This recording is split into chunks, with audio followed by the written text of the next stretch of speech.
Video చూసే ముందు ఒక లైక్ కొట్టి ఓం నమఃశివాయ అని కామెంట్ చేయండి. ఈరోజు మనం ఈ వీడియోలో ఉదయాన్నే నిద్ర లేవగానే పంట గదిలో ఏ వస్తువులు తాగితే మంచిదో అలాగే అప్పులు బాధలు తీరే మార్గం గురించి ఈ వీడియోలో తెలుసుకుందాం. ముందుగా ఈ వీడియోకి ఒక లైక్ కొట్టి మన ఛానల్ని సబ్స్క్రైబ్ చేసుకోండి. లైక్ కొట్టడం మాత్రం అసలు మర్చిపోకండి. చాలామంది ఆడవాళ్లకు కొన్ని అనుమానాలు ఉంటాయి.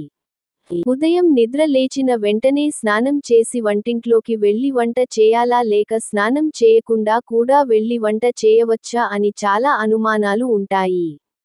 ఎందుకంటే చాలామంది ఈ మధ్యన స్నానం చేసిన తర్వాత మాత్రమే వంట చేయాలి అని చెబుతున్నారు. కానీ కొంతమందికి అది కుదరడం లేదు. ఎందుకంటే ఉదయం నిద్ర లేచిన వెంటనే భర్తకు పిల్లలకు వంట చేయాల్సి ఉంటుంది. త్వరగా వంట చేసి పిల్లలకు భర్తకు టిఫిన్స్ తయారు చేసి ఇవ్వాల్సి ఉంటుంది. ఇక ఆడవాళ్లకు ఉదయం స్నానం చేసి తర్వాత వంట చేయాలంటే వీళ్లకు ఆలస్యం అవుతుంది. ఇప్పుడు మనం స్నానం చేయకుండా వంట చేయవచ్చా లేదా అనే విషయాలు కాస్త వివరంగా తెలుసుకుందాం.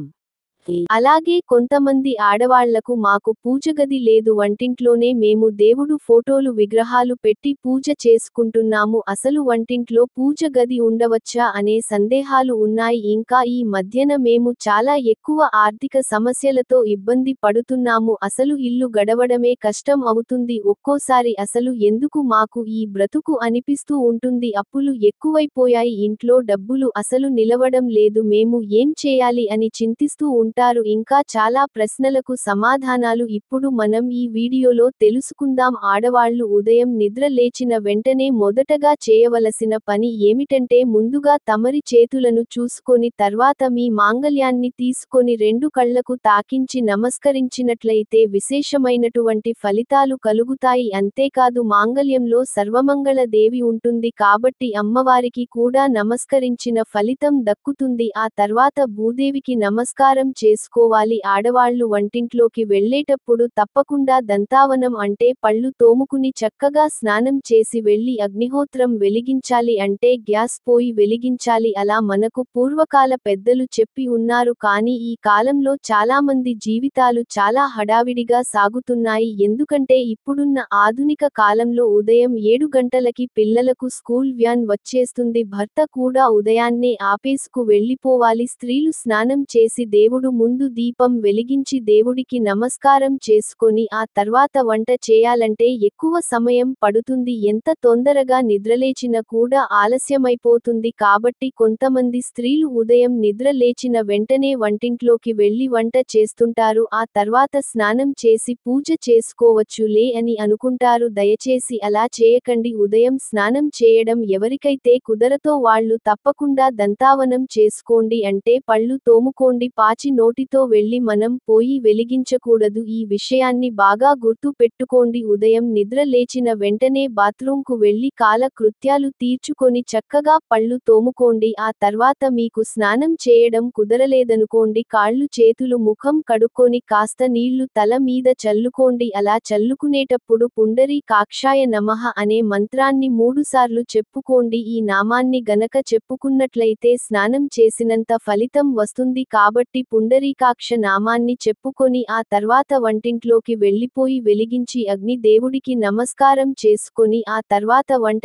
చేయాలి. కళ్ళు తోముకోకుండా కాళ్ళు చేతులు ముఖం కడుక్కోకుండా పాచి ముఖంతో వెళ్లిపోయి వెలిగించినట్లయితే అది అంత మంచిది కాదు. ఈ విషయానికి కొంతమందికి బాధగా కూడా అనిపించవచ్చు, కానీ ఇది పరమ సత్యం. ఉదయం స్నానం చేసిన తర్వాత వంట చేస్తే చాలా మంచిది. కుదరన్నటువంటి వాళ్ళు కనీసం చేతులు కాళ్ళు ముఖం కడుక్కొని ఆ తర్వాత వంట చేయండి. మనం ఇంట్లో పోయి వెలిగించాక ముందుగా పాలు కాచాలి. పాలు లక్ష్మీదేవి స్వరూపం. లక్ష్మీ క్షీరసముద్రం రాజతనయం శ్రీరంగధామేశ్వరం. లక్ష్మీదేవి పాలసముద్రంలో పుట్టింది. పాలసముద్రం లక్ష్మీదేవి పుట్టినిల్లు. అందుకే లక్ష్మీదేవికి పాలు అంటే చాలా ఇష్టం. అందుకే ముందుగా పాలు కాచాలి. ఒకవేళ పాలు పొంగిన అది చాలా శుభప్రదం. అలా మనకు తెలియకుండా పాలు పొంగితే మన ఇల్లు త్వరలో అభివృద్ధిలోకి వస్తున్నట్టు అర్థం. ముఖ్యంగా ఆడవాళ్లు వంటింటిని చాలా శుభ్రంగా పెట్టుకోవాలి. లక్ష్మీదేవికి శుభ్రంగా ఉండే ఇల్లు అంటేనే ఇష్టం. కొంతమంది రాత్రి వంట చేసినటువంటి పాత్రలు తోముకోకుండా సింక్లో పడేసి అలసిపోయామని అలాగే వెళ్లి పడుకుంటారు. ఆ పాత్రల మీద బొద్దింకలు బల్లులు కీటకాలు చేరి తిరుగుతూ ఉంటాయి.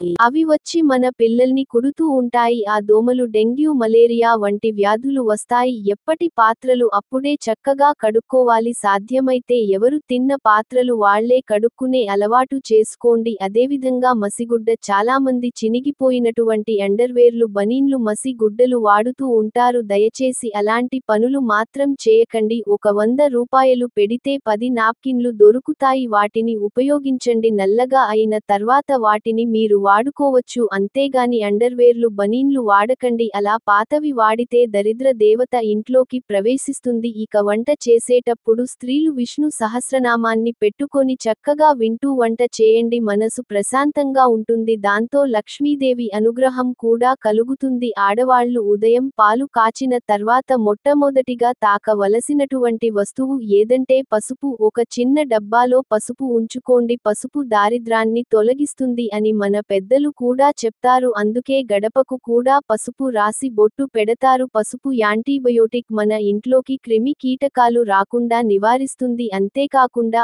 ఆడవాళ్లు పసుపు రాసుకొని స్నానం చేసినట్లయితే మొటిమలు గాని చర్మవ్యాధులు కానీ రావు. అందుకే పూర్వకాలంలో స్త్రీలు శరీరానికి పసుపు రాసుకొని చక్కగా స్నానం చేసేవారు. అంతేకాకుండా వాళ్లకు ఋతుదోషం వచ్చినప్పుడు కూడా కాస్త పసుపును తీసుకుని ఒక ముద్దలా చేసుకుని మింగేవాళ్లు. అలా మింగితే కడుపులో ఉన్నటువంటి బ్యాక్టీరియా అంతా కూడా ఆ పసుపు నివారిస్తుంది. ఇక వాళ్లకు సంపూర్ణ ఆరోగ్యం కలుగుతుంది. అంతేకాదు, మనం పూజ గదిలో కూడా పసుపు వాడతాం.